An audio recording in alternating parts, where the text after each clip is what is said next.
Final గా home minister గారు review పెట్టారు. ఈరోజు లా అండ్ ఆర్డర్ పైన ఆయనతో కూడా రివ్యూ చేసుకున్నాం.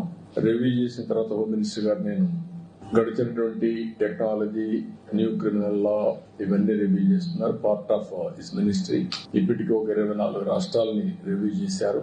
ఈ రోజు మంది కూడా అయింది. దానికి కొన్ని సూచనలు ఇచ్చారు, అవన్నీ చేస్తున్నాం. అదే సమయంలో నేను పర్సనల్ కలిసి అమరావతి దీనికి బైఫర్కేషన్ యాక్ట్ లో 10 years తర్వాత కామన్ రాజధాని హైదరాబాద్ అయిపోయింది. ఇప్పుడు నోటిఫై చేయాల్సిన అవసరం ఉంది.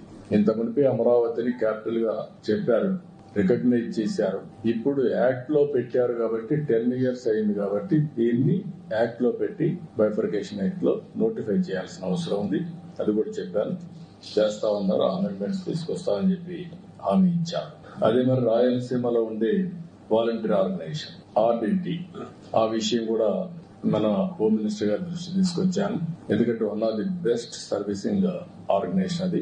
ఎప్పటి నుంచో అక్కడ హెల్త్, ఎడ్యుకేషన్, రాయలసీమ డెవలప్మెంట్ కోసం ఎనలేని కృషి చేశారు. నేను లెటర్ ఇచ్చి దీన్ని తప్పకుండా కన్సిడర్ చేయాలని రిక్వెస్ట్ చేశాను.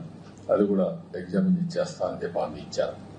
ఈ బ్రీఫ్ గా నిర్మలా సీతారామన్ గారి దగ్గరికి వచ్చినప్పుడు మాకుండే ఫైనాన్షియల్ ప్రాబ్లమ్స్ అన్ని ఎప్పటికప్పుడు ఎక్స్ప్లెయిన్ చేసి ఇంకా బెయిల్ అవుట్ కావడానికి ఇంకా కొంచెం టైం పడుతుంది, ఏ విధంగా చేస్తారో శాసకి కింద గాని. లాస్ట్ టైం ఒక స్కీమ్ పెట్టారు, పూర్వోదయ స్కీమ్ పెట్టారు. ఆ పూర్వోదయ స్కీమ్ కింద కొంత డబ్బులు ఇప్పించమని కోరాను.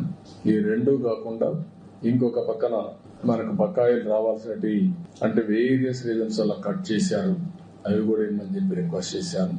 ఇవి కాకుండా ఫైనల్ గా మనకచర్ల, పోలవరం ఆర్థిక సహాయం చేయడానికి ఫైనాన్షియల్ స్ట్రక్చరింగ్ కోసం రిక్వెస్ట్ చేశాను. దానికి కూడా వర్షంగా ఉన్నారు.